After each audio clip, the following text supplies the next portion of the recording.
Hello, folks. It's happening. Let's do it. This is Dangerous Ideas. I'm Lee Camp. What you're seeing on the screen here is footage of the ongoing destruction of Gaza. This is coming from The Guardian. I will be bringing you bombing maps of what exactly Israel has done to Gaza over the past, it's over 100 days now. It's closing in on 4 months, isn't it? 4 months of sheer destruction and genocide. I will be bringing you that, but I'll also be bringing you a new breaking news article, a story about how the U.S. military is on standby to facilitate the invasion of Gaza. I'll be bringing you that. I'll also be bringing you updates on Iran, on Iraq, on Biden's intent, it seems, to strike multiple Iranian targets. And later in the show, I will be destroying Rachel Maddow, or Maddow. I like to call her Rachel Maddow. I think it's pronounced Maddow, but Maddow, because then I can say people who believe her have Maddow disease, because I think that is accurate. But anyway, I will be obliterating, that's what you have to say in these times of clickbait. I will be obliterating Rachel Maddow. So join me for that. But first, let's start off with, and Guardian, at times they do good things. At times they put out propagandist garbage. They're kind of about, I'd say 80 to 82.5% captured, the Guardian is. Anyway, they did do this excellent piece that just came out showing the sheer breadth of the disaster that is Gaza, of the disaster that Israel has perpetrated against Gaza in their ongoing genocide, their ongoing war crimes, their ongoing ethnic cleansing. And they've said many of the things they've said themselves, the Israeli higher ups in the government there have said themselves, point to genocide, point to ethnic cleansing, calling Palestinians, savages and apes and insects. And it's by the book ethnic cleansing. And if you go to the Holocaust Memorial Funds site, and look at their definition of genocide, it is exactly everything Israel is doing to Gaza, to Palestine. So really does. They tick off every single box of perpetrating genocide. Anyway, these maps coming from Guardian. So the red blotches on these maps of Gaza show where destruction and bombs have landed. And as you can see, this is a small portion of Gaza, but bombs have landed on just about every square inch of Gaza. And when this was tweeted out by someone, the author of this piece actually corrected and said, actually, the red is just damaged buildings from bombings in Gaza. It is not showing, this particular map is not showing the bombs or destruction of farmland and land that is not buildings. So really, this is not every bomb that's dropped in Gaza. This is just the buildings that have been damaged in Gaza. You see here. But in a moment, I'm going to show you. They also show. So they zero in on a small fraction. Oh, by the way, everybody, please click thumbs up, click share, click subscribe, click follow. It's all free. I'm here with you 4 times a week, 4 hours a week, Monday, Tuesday, Thursday, Friday, 3 p.m., noon Pacific. Hopefully most of you know that by now. But anyway, they zoom in on a small area, and you can look at before and after of the destruction of Gaza, and before October 7th, after, and I'll show you the before in a second. This is after, and it is kind of tough to tell, but just about everything you see that's a gray color is a destroyed building. Just about every building in sight has been destroyed or damaged in one form or another. The bombing on Gaza has been beyond what was done during the firebombing of Dresden. It's beyond in terms of sheer tonnage of explosives dropped. It's beyond 3 Hiroshima atomic bombs. It really, you lack adjectives. So here is before. And what I also find interesting is you see that all of the cropland has also been destroyed. Now, some of it, like they zero in on with this box here, some of it has been destroyed where literally bulldozers and tanks have plowed through the crops in order to destroy crops. That's what we're seeing right here. But a lot of these areas that used to be green and are now not are probably just farmland that's died because no one is tending to it and there is no water. Israel has shut off all water. So Um, so this is you can see that it's not just buildings, it's all of the cropland as well. Just about every building destroyed, just about all of the cropland utterly destroyed. They demolished UNRWA school, where literally Israel carefully and specifically, and this is the video footage of it, destroyed a school, a UN run school, that a lot of people were using, a lot of refugees were using as a refugee area. Now, granted, I don't know how many specifically died in this blast because they likely told the people to leave beforehand. But either way, whether they told them to leave or not, you're still blowing up a school because this is genocide. This is ethnic cleansing. This is not a war. They're not fighting a war against a school. They're not fighting a war against the harvests. They're not fighting a war against the farmland. They're not fighting a war against the apartment buildings. So everything that Israel's been saying about, oh, we're fighting this war in Gaza is laughable. All you have to do is look at the footage, look at the maps, look at what's been done. This little box here is a flattened cemetery, which I brought you coverage of that story in previous live streams about how Israel is going in and plowing through and destroying all cemeteries, knocking over all tombstones. And the goal of that is, again, ethnic cleansing. You want to erase everything. If you are a genocidal maniac who does not appreciate humanity and does not care about humans at all, then you want to erase everything that draws people back to the land, that unites them with the land spiritually and otherwise. This box shows more than 40 buildings leveled. This is whole apartment complexes leveled, destroyed hospitals. That was Balsam Hospital.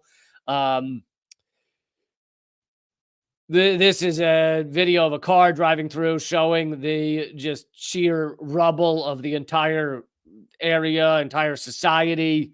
But then they back out, and as you can see, just about everything is covered in red. Every square inch of this map has been hit by bombs and has been damaged. I believe the estimates are over 70% of all buildings are either destroyed or damaged.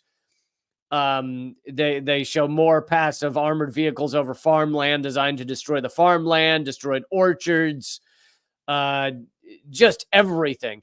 And this again it's important because this is not, and all war is disgusting. All war is repulsive, but this is not how modern warfare is fought unless you're committing genocide. There is like, the U.S.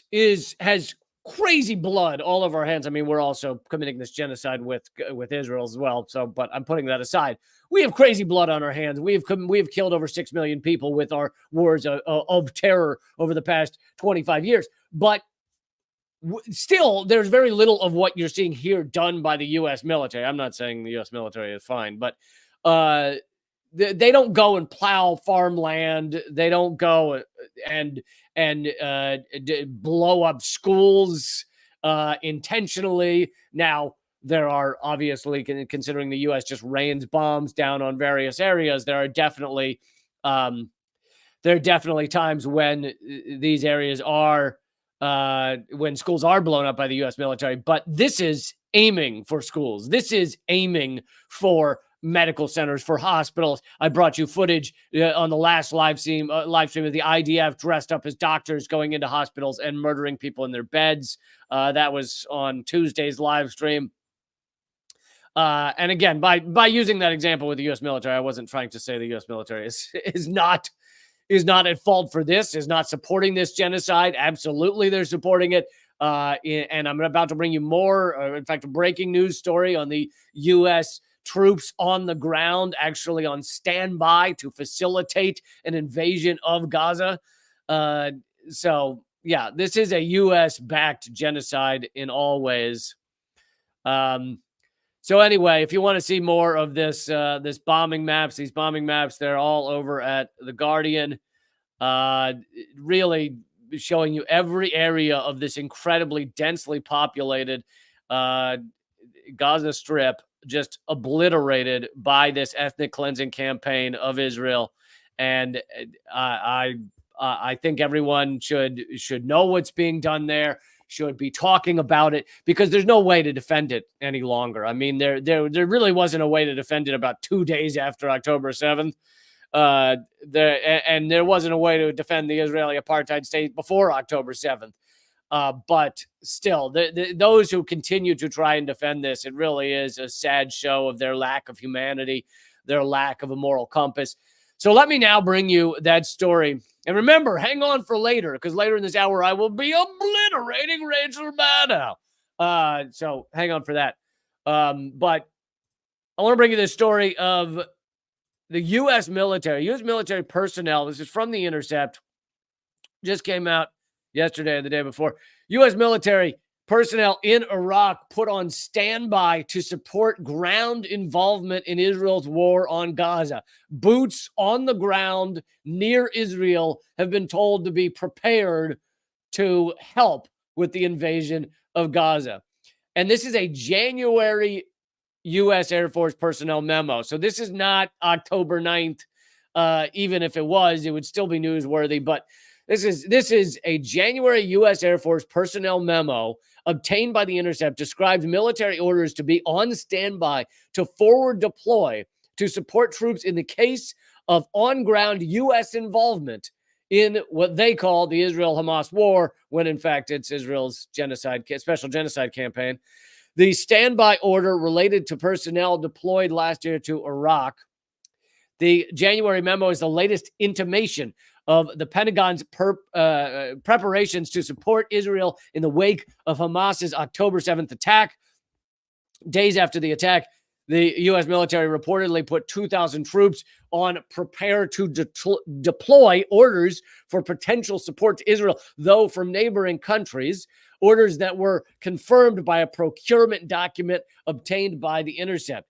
Here's a quote from the White House national security spokesperson, who I bring you clips of John Kirby all the time. He should be highly respected. This is a man of honor, and everything I just said is bullshit. He is a liar. He is a horrific human being. And anyway, this is a quote from John Kirby. He says, there are no plans or intentions to put U.S. boots on the ground in combat in Israel. So because everything he's ever said is a lie, you should assume that quote is what's called a lie in the media biz. The White House inadvertently shared. I didn't notice this when it happened, but amazing. The White House inadvertently shared a picture of President Joe Biden in Israel posing alongside members of the secretive U.S. Special Operations Unit before quickly deleting it. In late October, the New York Times reported that American Special Operations personnel were in Israel. So apparently they've even shared images of Joe Biden posing with a special operations unit that was not supposed to be in Israel.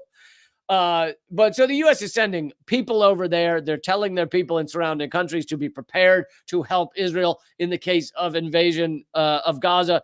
As I've brought to you in previous live streams, the CIA is helping, according to the New York Times. CIA is helping Israel with the assassination of Palestinians. Also reported in the New York Times, the U.S. is helping with drone surveillance of Gaza to perpetrate this genocide. And of course, tens of thousands of bombs have been sent to Israel to perpetrate this genocide. And so all of that adds up to a good old-fashioned U.S.-backed genocide. This is a U.S.-backed genocide. This article then shifts to the fact that three U.S. soldiers were killed by, they're saying Iran backed, but as I brought to you the other day, they actually have no connection to Iran that at least the Pentagon's been able to show yet. But an Iraqi militia has killed 3 U.S. troops in Jordan. And a lot of people were like, why is the U.S. in Jordan? Well, The Intercept talks about the fact that throughout the region, the U.S. military is there ostensibly to continue to fight the Islamic State, to continue to fight ISIS. And then they point out, though ISIS was driven from its last strongholds years ago, the war, quote unquote, persists, providing a legal basis for continued U.S. military presence in Iraq and Syria and apparently Jordan. Sunday, 3 U.S. soldiers were killed by a drone attack. ISIS, however, did not launch the drone that killed the American soldiers. It was an alliance of Iraqi militias. And here is a quote from a senior militia spokesperson said, as we said before, if the U.S. keeps supporting Israel, there will be escalations. All U.S. interests in the region are legitimate targets, and we don't care about U.S. threats to respond. So, I don't know how much I have in common with Iraqi militias, maybe not much, but I can say that the U.S. should not be surprised if they're going to back a genocide in Palestine that that you would see ramifications, that you would see blowback. Like even your senior military personnel would tell you, hey, we're kind of in that region. We're kind of supporting genocide in Palestine. We might see some blowback. Even they would say that. And that's what this is. This is the U.S. military getting hit by people who are not fans of genocide, apparently. I don't know why they're not, but they're not. And speaking of Iraq, you have Iraq has continued to de-dollarize the government there. Apparently, our puppet government is not really playing by the rules. This was from back October 5th. So this is 2 days before October 7th for those of you having trouble with numbers. Exclusive from Reuters, although I saw that multiple articles called this their exclusive, and it clearly was not exclusive. Iraq to end all dollar cash withdrawals by January 2024. So that's already passed. Central bank official says. So Iraq has de-dollarized or continues to de-dollarize, which, for those of you not familiar with my stuff, I have covered a lot how a lot of the countries that get the most severe invasions, the most severe bombs raining down, the number of bombs raining down, tend to be the countries that leave the U.S. dollar, leave the petrodollar. We're talking Iraq, Libya, Iran, but we haven't really gone to war with them yet, although I'm going to talk more about that in a second. Syria, because threatening the petrodollar is the most extreme thing you can do, the most extreme thing you can do to threaten the U.S. empire. And here is Iraq, despite the fact that we killed 1 million people in Iraq, despite the fact that we went in there and destroyed all their infrastructure, destroyed everything they had going on there, and put them into just awful decades of a situation. It appears that our puppet governments have not really held the line here. And now the Iraqi government has asked the U.S. to leave multiple times. They have de-dollarized to some extent. They now won't accept U.S. dollar withdrawals. So I guess they should be prepared to see some democracy bombs raining down any day now. Of course, that's a joke. I very much hope that is not the case, but that could also speak to Biden's response. Now, of course, still, despite all that, the true enemy in the region for the U.S. is Iran. We've been trying to go to war with Iran. And by trying, obviously, the U.S. could bomb Iran any day, but various people in the U.S. government have been threatening to go to war with Iran for years. I'm going to talk about the details of that in a second. But we haven't done it, thank God, because Iran is far more powerful than Iraq. Iran is actually a very powerful country. They actually have a rather powerful military, even though they spend 0.8% of what the U.S. does on military, 0.8%. And for the U.S. to actually fully go into Iran, it would be the most horrific bloodbath you could ever imagine, not to mention, yet again, putting us all on the brink of nuclear war because Iran has allies with nuclear weapons. But here has been Biden's response to the so-called Iran-backed Iraqi militia hit that killed 3 soldiers. The U.S. plans a weeks-long bombing campaign against Iranian targets. The White House says the U.S. response to the Jordan drone attack won't be a one-off. Now, let me just remind you that the Pentagon, I played the clip on the last live stream, the Pentagon has said that they don't actually have evidence that Iran was behind this drone that killed 3 U.S. troops. They said that they believe Iran backs these Iraqi militias in the past, and therefore this is an Iranian-backed militia that struck 3 U.S. troops. But they have no evidence that Iran had anything to do providing the drone or giving them the target or anything else with this attack on U.S. troops. But that doesn't matter to the U.S. because the real target for the U.S. is Iran. In the scope of things, we're really after Iran because they are the most powerful country in the region that is not within the central banking tentacles of our control, that has not been brought to heel, that is outside of the petrodollar.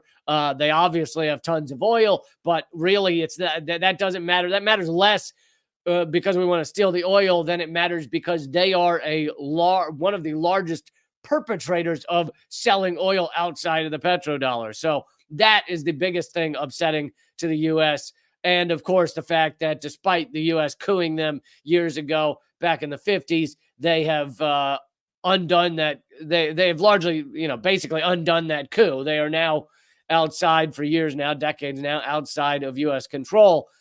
This doesn't mean that everybody in Iran loves their government. There are plenty of people in Iran who don't, understandably, but I would say that for every nation state. I don't know a nation state where everyone loves their government. I think that's quite rare. Anyway, which is one of the many reasons nation states are stupid. But before I get to more details on our efforts against Iran, I want to bring to you what the EU has been doing. The EU will launch a Red Sea campaign to assist Israel to strike at Yemen. Yemen has been striking ships that are headed to Israel in order to increase the price of genocide just a little bit, to just make a genocide a little more expensive, a little more difficult. That's what Yemen has been doing. So now the EU has thrown in their hat to help Israel perpetrate this genocide and protect Israel during their genocidal actions. So good to see the EU lining up with genocide. Of course, many countries had already boldly announced that they're pro-genocide, such as Germany, which is kind of funny because I feel like Germany might have a history of endorsing genocide, and here they are again endorsing genocide. Of course, the UK, Canada, US is the biggest funder of this genocide. But many people are fighting back. And for those of you who have been fighting back, whether online or in person, you are incredible. You are doing what's important to shift the consciousness in this world to a world where genocide is not a reality, where we are not even having this debate as to whether it's okay to bomb schools and bomb hospitals and bomb children and kill. We're now over 27,000, coming in on 28,000 people in Gaza, 70% of them women and children. We shouldn't even be having that conversation. And for those of you out there pushing that consciousness, thank you. And many of you doing more in the streets, interrupting business as usual. And here is Chicago becomes the latest and I believe maybe largest U.S. city to seek a ceasefire in Israel's war on Gaza. City councilors narrowly approved non-binding resolution that also includes a call for humanitarian aid and release of captives. But they are saying ceasefire, as is much of America, as is most Americans are saying ceasefire now. There is no justification, no matter what happened on October 7th, for this genocide. And in a few minutes later in this live stream, I'm going to tear apart Rachel Maddow, who has said only had a scant few segments on this genocide. And of course, she doesn't call it genocide. And most of her segments have been from the Israeli point of view, which thank you for that. It's about time that the genocidal country finally got some of their talking points out there. But here's Chicago. And you know what the Wall Street Journal ran with as their headline about this same story? Chicago sides with Hamas, or votes to side with Hamas. Hilarious propaganda from the Wall Street Journal. Just straight up saying we are propaganda and we are lying, and that's what we do. Okay, let's get to the truth about the push for war with Iran which has gone on for years. This is coming from David Swanson, worldbeyondwar.org, which is a great outlet. David Swanson's been doing the anti-war work for years and years. He has a lot of books out there, does great work. The urgent need to attack Iran has been falsely advertised for 20 years. Now, a lot of this article gets into very intricate details about all the propaganda against Iran, and I highly recommend you read the whole article if you want to learn more about this ongoing decades-long effort to destroy Iran. He talks about how Iran has spent 0.8% last year or 2 years ago on military spending, 0.8% of what the U.S. spends. He also shows a map of the U.S. military installations surrounding Iran, which I'm sure it makes them feel like they're in a very peaceful world, right? If you had U.S. military installations surrounding your country. And as many people have pointed out, that's their own fault for putting their country in between all our military installations. You shouldn't have done that. When they were voting on where to put the country, why there? It's on them.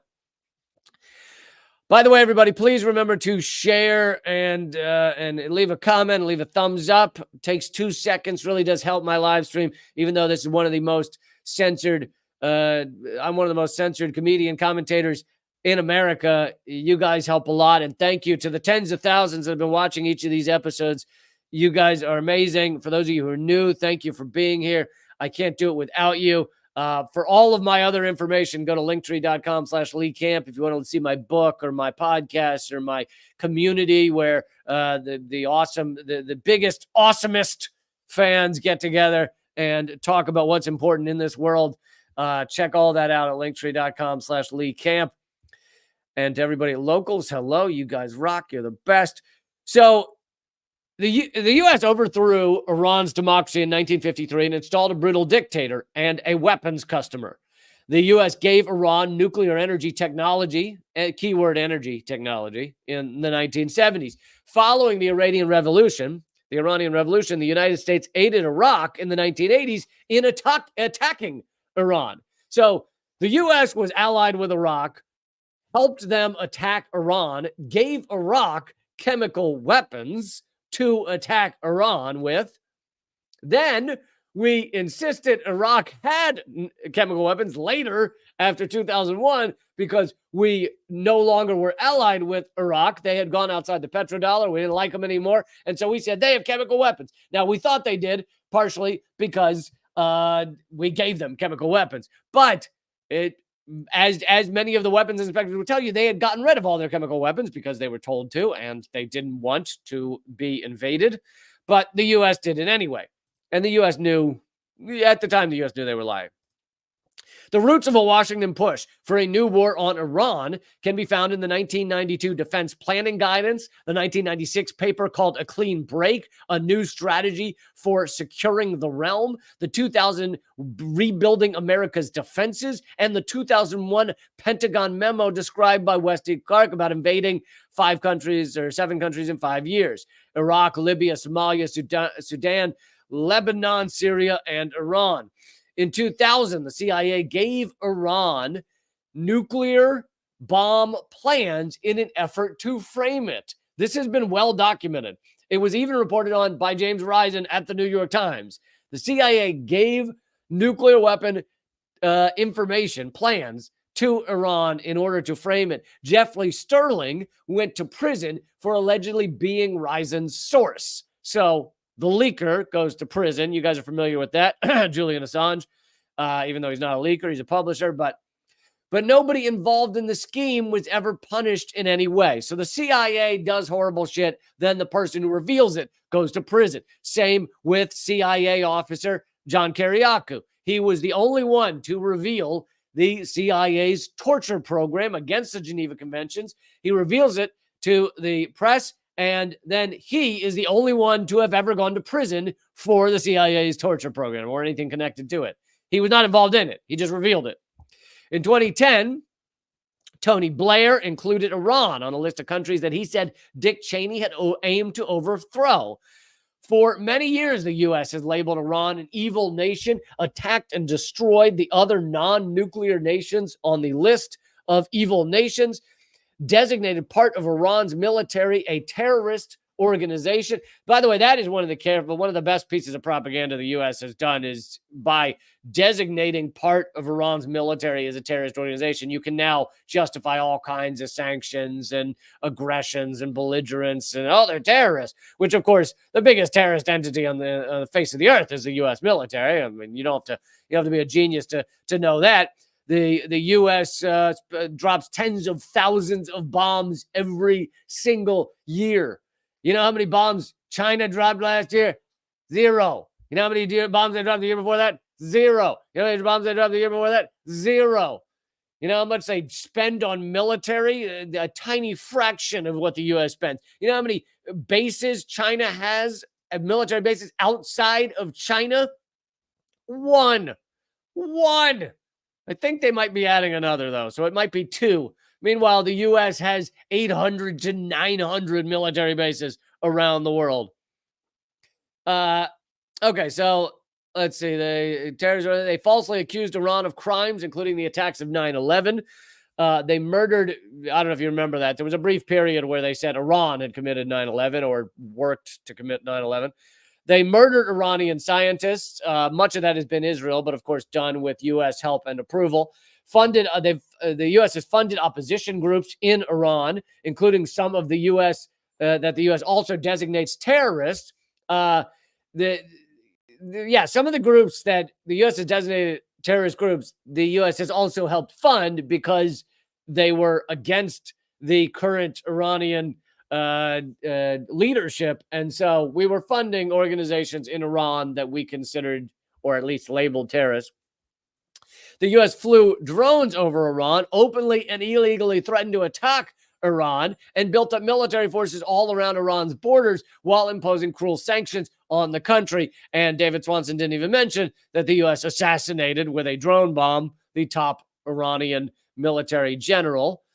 And in 2007, that was under Donald Trump. In 2007, we were told that Iran needed to be attacked urgently due to false claims about nuclear weapons, which Iran, despite allowing in all the inspectors, has never been proven to have nuclear weapons. Also, there's a lot of very smart, very informed people who say that Iran has never had or worked with nuclear weapons. Sorry, I don't normally interrupt my rants for a chat question, but I always like questions about comedians. No, I did not know Bill Hicks, who was a genius. He died in 94, I believe, at the age of 32. But and I didn't start comedy until I was 18 years old in 1998. So no, I never met Bill Hicks. I am proud to say, though, that his brother, I interviewed his brother on my podcast, Steve Hicks, I believe was his first name.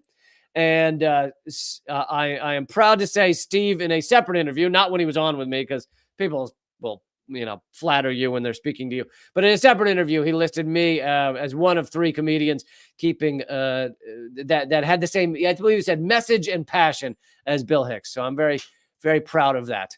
Anyway, in 2015, Republicans urged war justified by Iran's nuclear weapons program, while Democrats successfully moved for a passage of an agreement with Iran under Obama, right? You remember that, the nuclear deal, which took many years and a lot of work to try and get some sort of deal that would stop this ongoing threats of war against Iran. But Trump pulled out of the deal. And as you recall, here's garbage liberal world.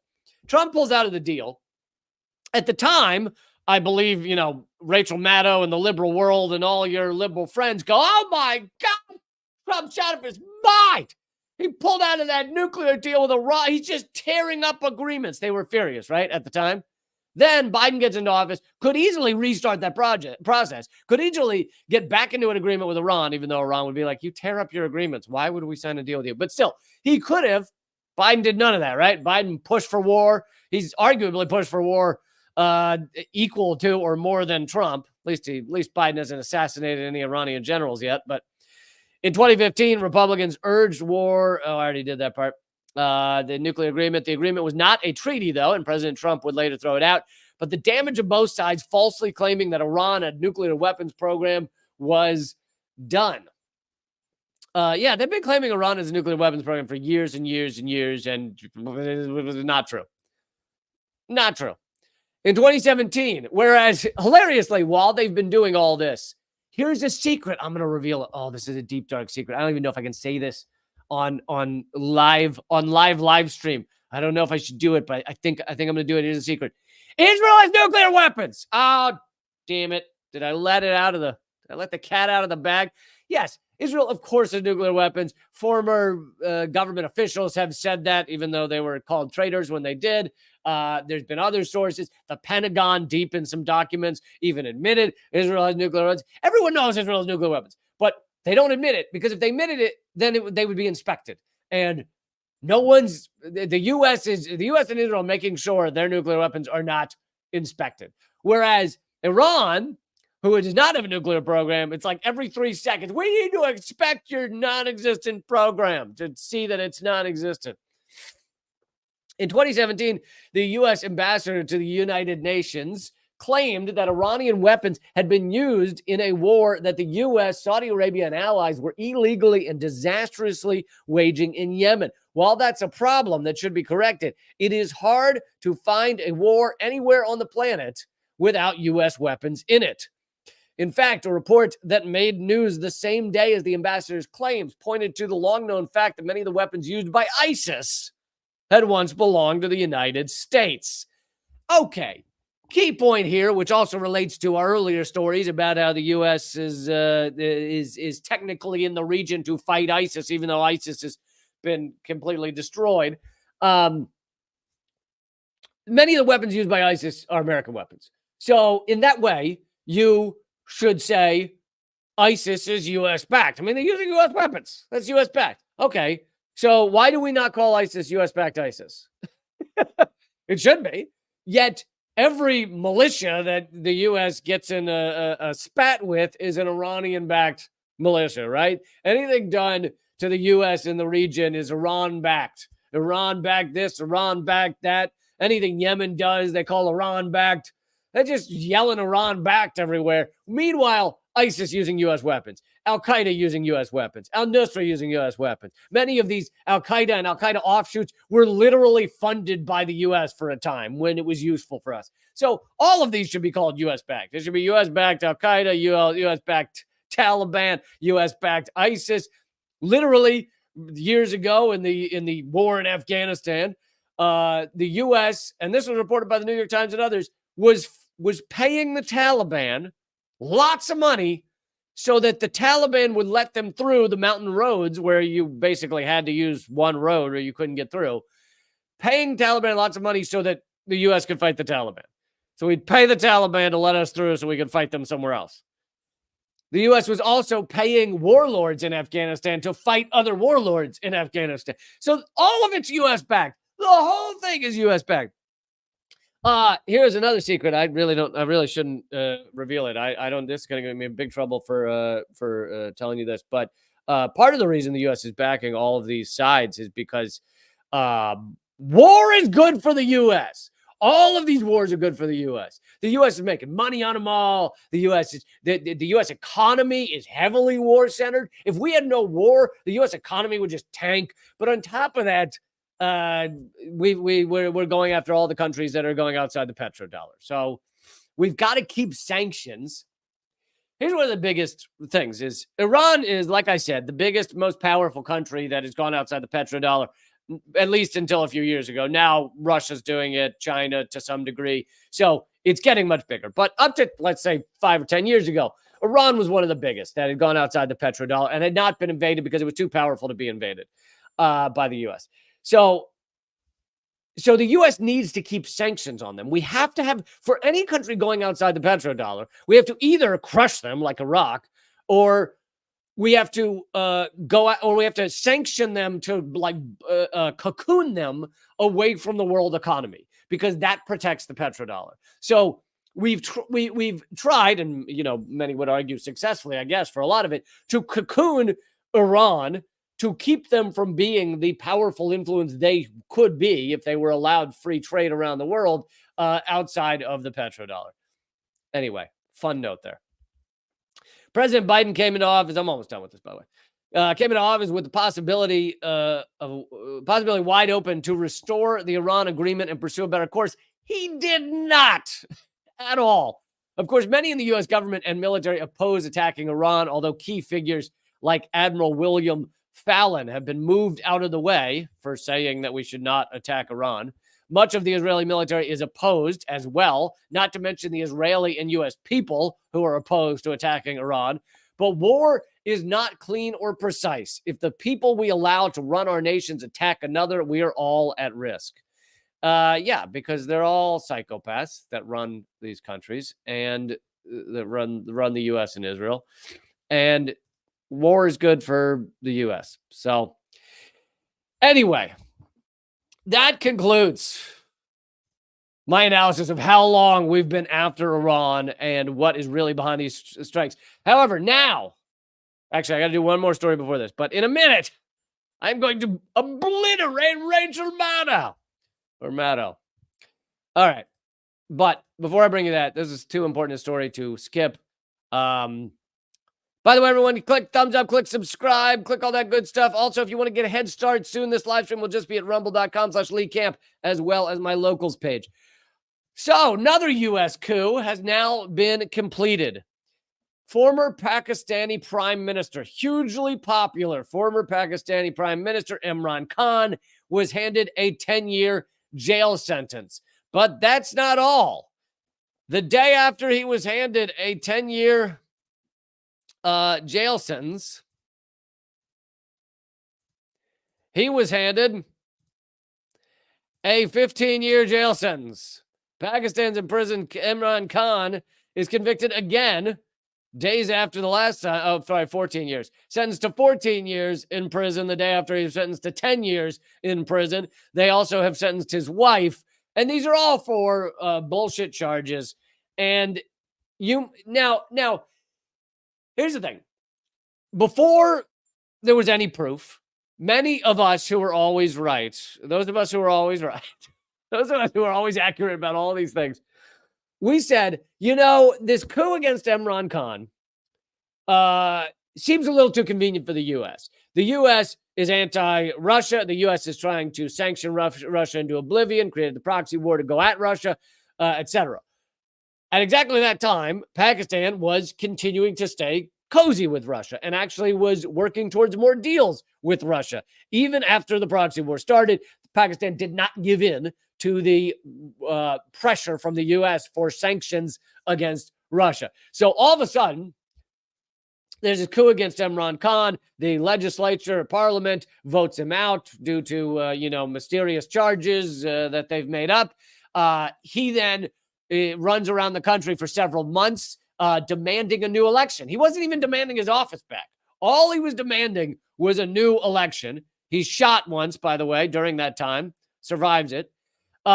He's demanding a new election, but they know they can't give him that because if they give him a new election, he would have won easily. He was too popular.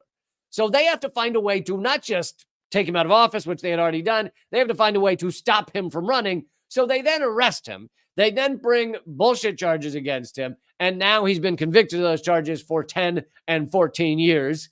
And he's not allowed to run for office for at least 10 years. And you might say, and many of us who are always right about these things in your independent media, obviously not corporate media, and there are plenty of independent media people who are garbage, who are not right about everything.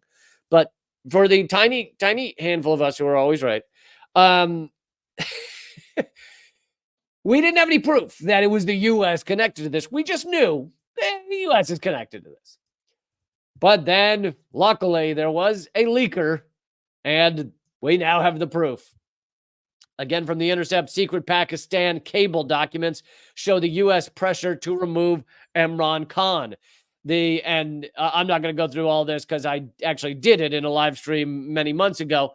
But basically, the U.S. State Department encouraged the Pakistani government, this is secretly encouraged them to remove Imran Khan as prime minister over his neutrality on the Russian invasion of Ukraine. According to classified Pakistani government document obtained by The Intercept, the meeting between a Pakistani ambassador to the United States and two State Department officials has been the subject of intense scrutiny, controversy, and speculation in Pakistan.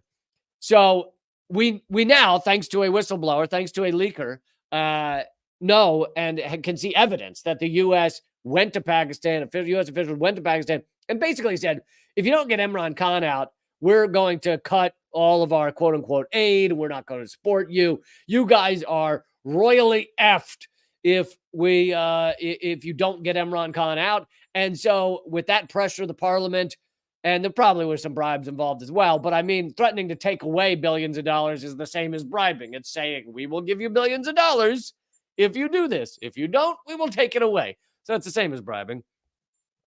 Anyway, with that pressure, the parliament then goes and removes Imran Khan from office. So we ultimately did get the evidence proving that the U.S. was involved in this coup. And now the coup has been fully completed with Imran Khan serving at least, I guess, 14 years in prison. I don't know whether the 10 and the 14 is concurrent or what, but either way, yet again, another U.S. empire successful coup to destroy one man's life, but another country's ability to be independent, to represent themselves, to stand up against the U.S. empire. And well done, U.S. All right, good job, guys. Good job, team. Awesome. That was awesome, guys. I love what you did out there with that coup on Pakistan. High fives all around. Yeah, go get them. You go get them. That was great. In fact, you know what? Tomorrow, Casual Tuesday. Anyone, or Thursday or Friday or something. Anyone can wear what they want tomorrow for a good coup. For a coup well done. Okay, time to obliterate Rachel Maddow. That will be at rumble.com/Lee Camp. I'll put the link in the chat so that you can't even complain that I didn't. How about here it is. The link's in the chat. Join me over there. Free to come watch over there. If you're watching on Locals, everything stays the same. If you're watching on Rumble, everything stays the same. Just join me over there. Please when you get over there, please click follow, click the bell icon. If you're watching on YouTube and you haven't left yet, make sure you click the bell icon next to subscribe, but you have to choose which bell you picked. Make sure you pick all so you hear about all my videos. But since I'm so suppressed, it would be best if you just schedule me into your day. Just 3 p.m. Eastern, noon Pacific, 4 days a week. You can also watch it anytime after. My live streams don't disappear, so you can watch them after it's over, or at least they don't disappear for several days. So you can watch them after it's over. So join me Monday, Tuesday, Thursday, Friday, 3 p.m. Eastern, noon Pacific. All right, let's obliterate Rachel Maddow. Again, I like to call her Rachel Maddow so that we can say people who believe her have Maddow disease.